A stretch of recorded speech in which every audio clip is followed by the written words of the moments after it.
17 anni e 4 mesi di reclusione per Riccardo Torta, l'uomo che a Mestre massacrò a martellate la vicina e le fece il corpo a pezzi con la sega. La sentenza questa mattina.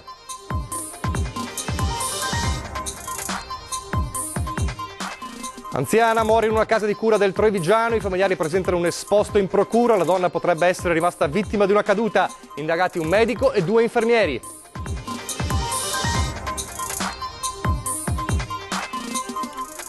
Rapinatori in azione in un'abitazione di Mestre, minacciano una donna, dacci i soldi o sequestriamo tua figlia di 5 mesi. I malviventi si presentano con le tute bianche e poi mettono a soqquadro la casa.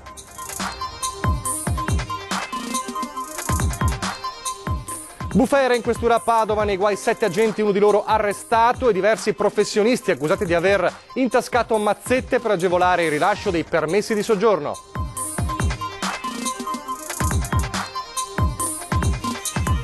Lega e Forza Italia suggellano l'accordo, aperta ufficialmente la campagna elettorale a Padova e in Veneto. Grande assente il coordinatore forzista Marco Marin, considerato il mandante della caduta di Massimo Bitonci.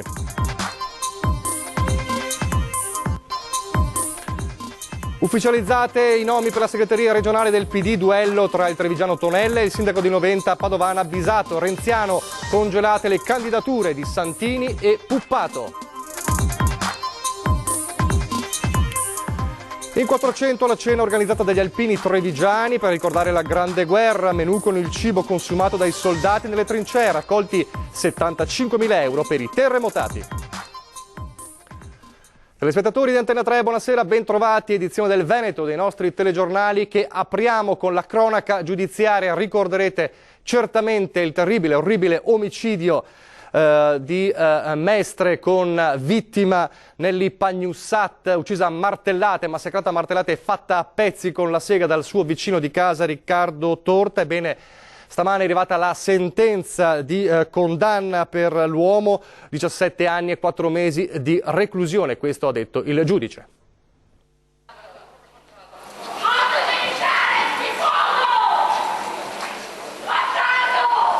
17 anni e 4 mesi è la condanna inflitta dal Tribunale di Venezia a Riccardo Torta, accusato di aver ucciso il 15 gennaio 2016 la vicina di casa Nelly Pagnussat. L'uomo, 69 anni, è stato ritenuto colpevole di aver colpito a martellate, uccidendola, la 77enne che conosceva bene e che anzi spesso aiutava, portandole la spesa o facendo qualche lavoro domestico per lei. Dopo l'omicidio Torta avrebbe infierito sul cadavere, utilizzando addirittura una sega elettrica. L'imputato è stato così riconosciuto responsabile di omicidio volontario aggravato dalla premeditazione e vilipendio di cadavere. La sentenza è stata letta dal giudice per l'udienza preliminare Massimo Vicinanza, mentre la difesa aveva chiesto l'assoluzione per incapacità totale di intendere e di volere al momento in cui è stato commesso il fatto. Il PM Laura Cameli aveva chiesto invece 30 anni, la misura massima prevista per il rito abbreviato, con lo sconto di 1/3 di pena rispetto all'ergastolo. Una perizia aveva poi ritenuto l'uomo solo parzialmente incapace. Torta era già stato condannato per un omicidio nel 1973 e aveva scontato la pena. In questo caso invece Torta, una volta scontati i 17 anni e 4 mesi, dovrà rimanere per 3 anni in una struttura psichiatrica. Un caso che si chiude almeno con questa sentenza, un giallo invece che si apre, stavolta però nella Marca trevigiana, quello di una morte sospetta in una casa di riposo a Farra di Soligo, appunto nel Trevigiano. Una signora di 80 anni è morta dopo aver denunciato dolori lancinanti in seguito a una caduta sulla quale aleggia tuttora il mistero. La procura ha aperto un'inchiesta e ci sono 3 indagati. Maria Galli godeva di buona salute, in sedia a rotelle, affetta dal morbo di Parkinson, ma tutto sommato, dall'alto dei suoi 80 anni in quella casa di riposo passava le giornate in serenità, ospitata da 12 anni senza che mai vi fossero gravi problemi. La sua però ora è una morte sospetta sulla quale i familiari vogliono fare piena luce. La procura ha aperto un'inchiesta per omicidio colposo, disposto l'autopsia sul corpo della donna e indagato 3 persone, un medico dell'ULSS della Marca e 2 infermieri in servizio alla casa di riposo. In poco più di 24 ore le condizioni dell'anziana trevigiana sono precipitate sino al decesso, dopo un doppio ricovero all'ospedale di Conegliano. Tutto ha inizio la sera del 27 gennaio, quando il personale della casa di riposo IPAB Monbozzolla di Farra di Soligo allertano una delle figlie. All'80enne si era rimossa infatti accidentalmente la PEG, il sistema di nutrizione, creandole forti dolori alla schiena. È stata dimessa diciamo un po' frettolosamente. Il giorno dopo ha accusato dei dolori alla schiena, è stata ricoverata nuovamente e lì è successo insomma l'irreparabile. I dolori infatti non le davano tregua, ma alla prima dimissione dal pronto soccorso segue un ulteriore controllo in ospedale nel pomeriggio successivo. Lì i medici scoprono quanto sino a quel momento nessuno aveva detto. A causa di una probabile caduta si è verificata una perforazione polmonare. Operarla è rischioso, ma l'anziana muore alle 23:30. I familiari ora vogliono delle risposte. La dimissione rapida e frettolosa dal pronto soccorso e poi anche questa morte che secondo i medici è riconducibile a una perforazione polmonare dovuta a una caduta, quindi bisogna capire anche perché la signora non era autosufficiente, era in carrozzina, per cui bisogna accertare bene quanto è avvenuto.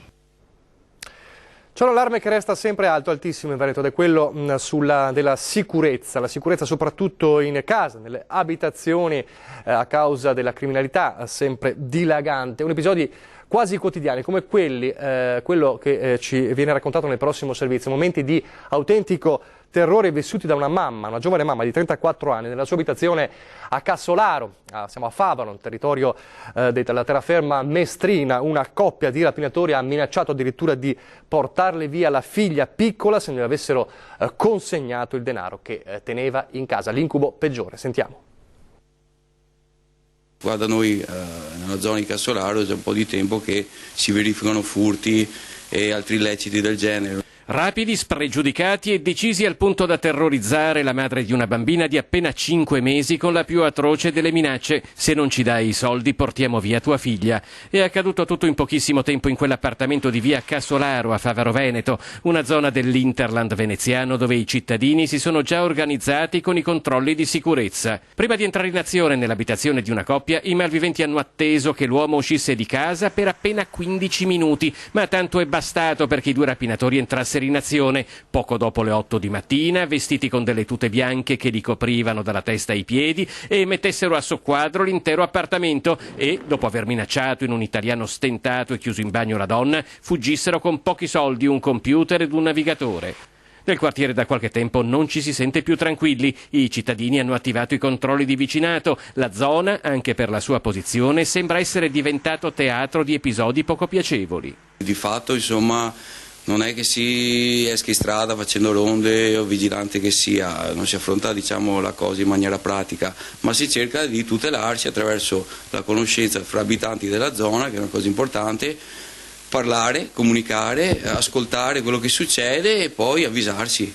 Come? Logicamente, siccome non puoi fare il giro di campanelli, adesso esistono questi social network che ti metti in comunicazione attraverso tipo il gruppo WhatsApp, e crei questo gruppo dove partecipanti o chi insomma vorrebbe far parte si tiene in comunicazione. Un'altra rapina, stavolta in zona Padova, siamo in città a Padova, quartiere Arcella, ma con un sottofondo, un contesto completamente diverso, una storia alle spalle completamente diversa. Sentiamo. Frastornata e preoccupata per il futuro, perché cosa sarà? Ogni anno c'è un problema di questo genere. Perdonare e scusare un uomo che ci minaccia con un coltello non sempre è possibile. La signora Anna, edicolante di via Pierobona, ancora non sa se credere all'uomo che ieri mattina all'alba è entrato nella sua edicola rapinandola. Le ha chiesto il denaro della cassa urlando: devo dare da mangiare ai miei figli. I soldi devo dare da mangiare ai miei figli. E quindi niente, ho dato i soldi. Succede tutto in pochi minuti. Alle 6:15 l'edicola apre alle 6:30. All'inizio la donna crede che l'uomo così bardato abbia l'influenza, ma poi vede il coltello. Sono rimasta talmente esterrefatta che né pena né cosa, non ci ho pensato, ho detto vabbè, ho visto il taglierino, no, il coltello, perché è un coltello di questo tipo, manico così, un po' appuntito, che teneva così, tanto perché capissi la situazione. L'ho capita al volo. Con lei da 4 anni lavora il figlio, nel quartiere non si parla d'altro da questa mattina. Nel cuore dell'Arcella, in via Piero Bon, ci sono anche le scuole elementari e medie. Non so cosa può portare il bisogno, se poi è vero, perché poi insomma Bisogna vedere tante cose, se è vero quello che ha detto, se effettivamente ha bisogno, anche pietà, però senz'altro un grosso senso di insicurezza. Restiamo a Padova, andiamo in questura. La bufera che ha colpito la questura, 7 agenti di polizia nei guai, uno di loro arrestato e anche diversi professionisti accusati di aver intascato mazzette per agevolare il rilascio dei permessi di soggiorno.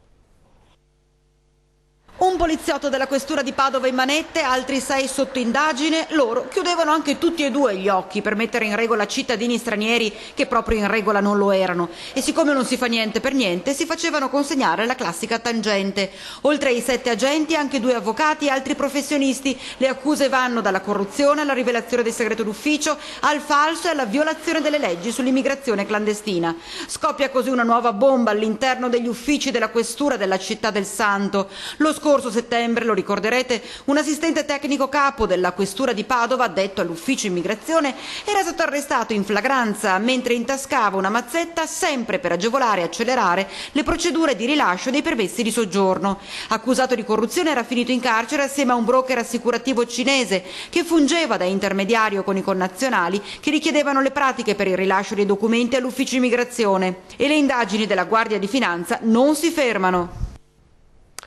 Ed ora la pagina politica, una giornata politica importante in Veneto sia sul fronte del centrodestra che su quello del centrosinistra. Partiamo dal centrodestra allora con Lega e Forza Italia che oggi ufficialmente hanno suggellato l'accordo elettorale non solo per la città di Padova ma anche per tutte le altre realtà al voto alle amministrative 2017, un accordo al quale però mancava e c'era la grande assenza del coordinatore regionale di Forza Italia, Marco Marin.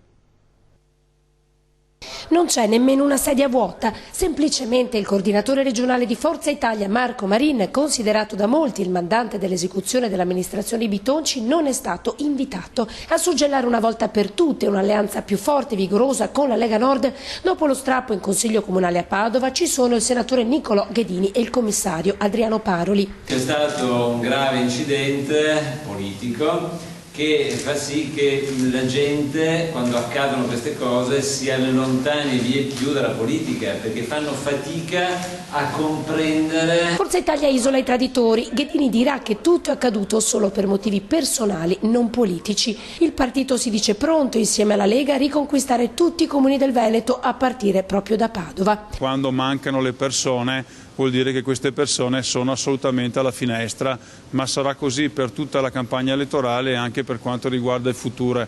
Io l'ho detto in tutte le lingue che conosco. L'ex sindaco ringrazia i 4 forzisti che sempre gli sono stati fedeli: Cavatton, Mosco, Lodi e Turrin. In prima fila tutti gli ex assessori e consiglieri dell'amministrazione pronti a prestare di nuovo servizio per Palazzo Moroni. Eravamo qua con chi ha voluto ricucire questa frattura che non è stata una frattura sicuramente indolore. Oggi si chiude un capitolo. Sull'assenza di Marina non si espone il commissario Paroli, che però lascia intendere il grosso ruolo che in futuro avrà il senatore Ghedini a Padova.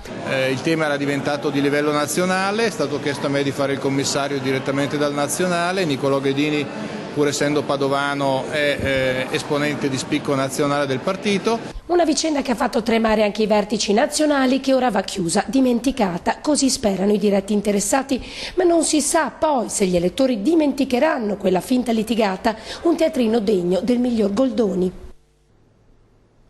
Giornata importante per il centrodestra, dicevamo, giornata importante per il centrosinistra, o meglio per il PD, perché alle 18 sono chiuse la possibilità di presentare i nomi per le liste e le candidature alle primarie per il congresso regionale per nominare il segretario regionale del Partito Democratico, che verrà nominato il 19 di marzo. Ebbene, sono rimaste confermate le 2 candidature che abbiamo raccontato già alle 12:30 di oggi nel nostro primo notiziario, nel nostro primo telegiornale, ovvero il duello tra il trevigiano Tonella e il padovano, il sindaco di Noventa Padovana Bisato, renziano, e quindi congelate le candidature di Santini e Puppato, insomma i parlamentari.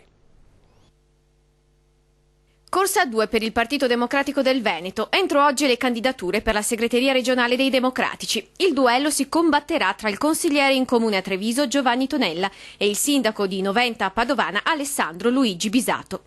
Sindaco renziano quest'ultimo, rieletto lo scorso anno con percentuali bulgare, il candidato della maggioranza Dem, al quale è andato sul fil di lana la di loro benedizione anche Laura Puppato e Giorgio Santini. Finché non è arrivato lui, l'outsider Giovanni Tonella, trevigiano, sostenuto dai giovani turchi di Orfini Orlando e dalla minoranza del partito che fa capo a Zoggia e Zanonato, il quale vuole rompere l'immobilismo democratico, riportare il partito tra la gente, insomma uno che si presenta come il segretario di servizio. Sono un candidato di servizio. In questo momento su di me c'è una parte della maggioranza, come c'è anche la convergenza della minoranza, ma sono un candidato trasversale. Ma un po' più a sinistra e autonomista, un candidato che vuole slegare i democratici dalle briglie romane. E sono anche un candidato che pensa che dobbiamo uscire dalle logiche romane, ma dobbiamo soprattutto partire dal territorio e quindi vorrei dare valore all'autonomia del Partito Veneto. Via il pressing romano, via il vecchio modo di fare politica tra i democratici, via i soliti notabili. Il Partito Democratico del Veneto, dopo un anno e mezzo di immobilismo, ha la necessità di ripartire e il popolo della sinistra, del centrosinistra, si riappropri di questo partito che è un ostaggio di un notabilato che a mio giudizio ha prodotto zero in questo anno e mezzo. L'ala bersaniana potrebbe convergere su di lui e allora il Veneto diventerebbe il laboratorio alla nuova scalata al partito che prepara il dopo Renzi. Elezioni primarie il 19 marzo. Allora la giornata politica sia sul fronte centrodestra sia sul fronte centrosinistra sarà sotto la lente di ingrandimento questa sera a 20:10, il nostro approfondimento dopo i telegiornali come sempre a partire dalle 20:10. Allora ne parleremo questa sera con Stefano Ostellari che è segretario provinciale della Lega Nord a Padova e con Marco Dus, esponente trevigiano del Partito Democratico. 20:10 questa sera per parlare di quello che è accaduto oggi a livello politico in Veneto, questa giornata importante. Adesso invece torniamo nella Marca trevigiana e torniamo a parlare della bufera su Cassamarca, su Fondazione Cassamarca, dopo le dimissioni di Carlo Pagotto e una Fondazione Cassamarca sotto attacco anche per i conti sempre più in rosso. Oggi a intervenire anche il governatore del Veneto, il presidente della regione Luca Zaia, che ha lanciato un attacco frontale a Dino De Poli, il dominus di Fondazione Cassamarca da oltre 30 anni. Membri del Consiglio d'amministrazione che si dimettono, consiglieri di oggi che battibeccano con quelli di ieri e un quadro finanziario praticamente azzerato dal momento che i lauti dividendi di Unicredit sono ormai solo un ricordo. Mentre il sindaco Giovanni Manildo chiede un incontro al presidente Dino De Poli, auspicando un nuovo rapporto tra Fondazione e la città, il governatore Luca Zaia va dritto al punto. De Poli dice senza mezzi termini ha fatto il suo tempo. Penso che come accade alla politica in regione c'è il blocco di 2 mandati, a De Poli dovrebbe valutare che il blocco ormai l'ha superato da un bel po' e forse cedere il passo sarebbe un bel segnale. La gestione dei teatri, il futuro delle università, con Caspineda che sarebbe orientata a mantenere i rapporti solamente con Ca' Foscari, chiudendo quelli con Padova. Da Fondazione Cassamarca dipendono alcune delle realtà che hanno arricchito e valorizzato il capoluogo e i principali centri della provincia negli ultimi anni, nodi che ora anche i comuni sono chiamati ad affrontare non senza difficoltà. Di contro, dal mondo del volontariato si solleva il problema delle risorse promesse ma mai corrisposte, eppure la vocazione della fondazione era questa, una situazione complessiva che secondo alcuni si poteva prevedere e prevenire e del nuovo stato di cose secondo Zaia è ora di prendere atto. Fortunatamente siamo usciti dalla fase del mecenatismo, abbiamo capito che uno fa il mecenato con i soldi suoi o non con quelli degli altri. De Poli ha sempre fatto il mecenato con i soldi degli altri, ovvero della fondazione, e quindi sapendo che la fondazione nasce nel 1492 giù di lì, nasce in maniera mutualistica, sono i soldi dei trevigiani. Ed ora a Castelfranco, dove gli inquilini delle case popolari di Largo Asiago si sentono dimenticati. I loro condomini avrebbero bisogno di interventi urgenti, ma per ora l'azienda di edilizia popolare non può intervenire. Sentiamo il loro racconto. Si sentono dimenticati, loro e i loro condomini che hanno una cinquantina d'anni e avrebbero bisogno di manutenzioni straordinarie. Gli storici inquilini delle palazzine pubbliche di Largo Asiago vorrebbero che finalmente la proprietà vi mettesse mano. Qua non vede nessuna coibentazione, st'inverno con quel freddo che era ma avevamo la mattina 16 gradi, 15-16 gradi, alla sera forse si arrivava a 19, ma con difficoltà.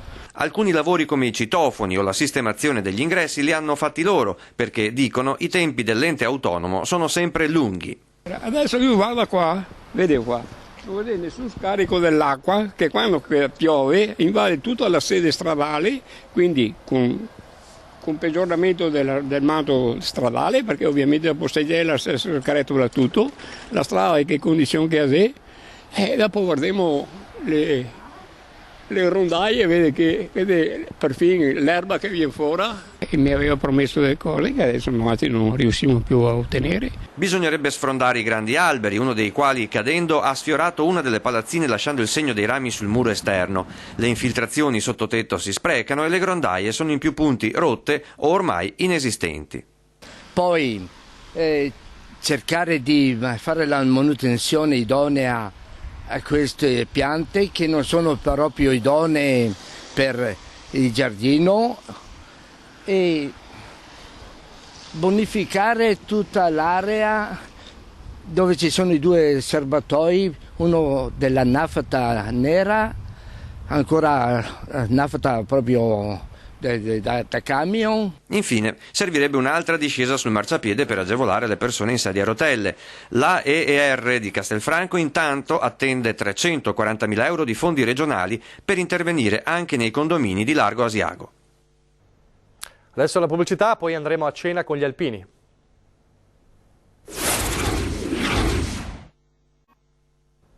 Rieccoci in studio TG del Veneto, andiamo a Cison di Valmarino nel Trevigiano, dove gli alpini delle 4 sezioni della nuotata del Piave hanno organizzato una cena ispirata ai cibi della Grande Guerra, e il tutto per beneficenza.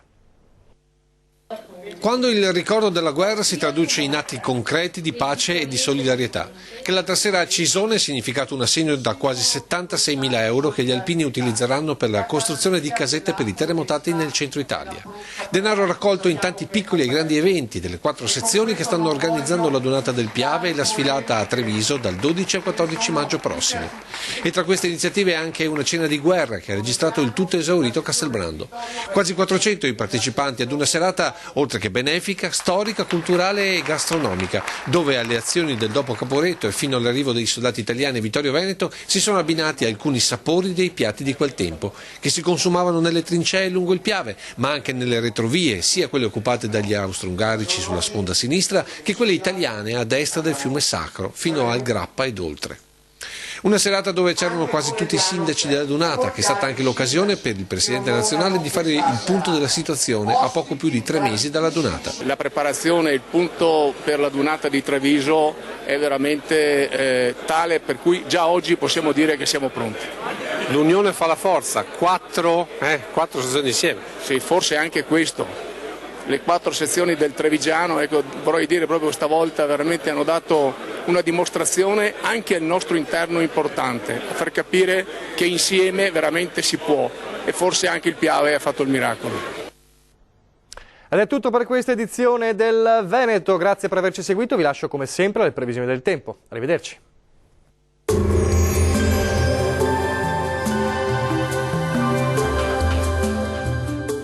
Futura Serramenti, i tuoi serramenti in PVC, la massima qualità inalterata nel tempo. Ti aspettiamo nella nuova sede fronte strada statale Noalese a Quinto di Treviso.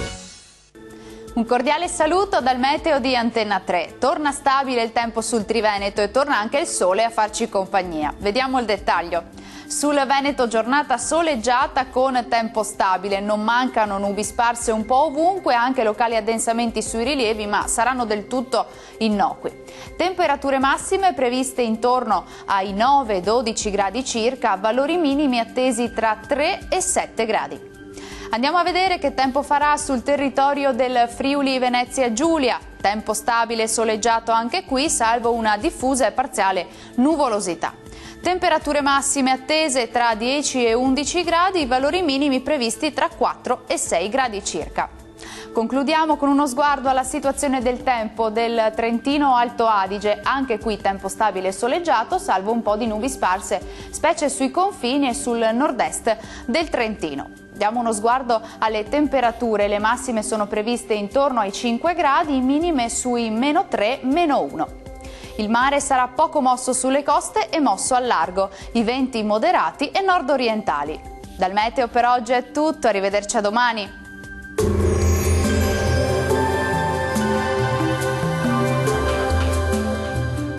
Futura Serramenti, i tuoi serramenti in PVC, la massima qualità inalterata nel tempo. Ti aspettiamo nella nuova sede fronte strada statale Noalese a Quinto di Treviso.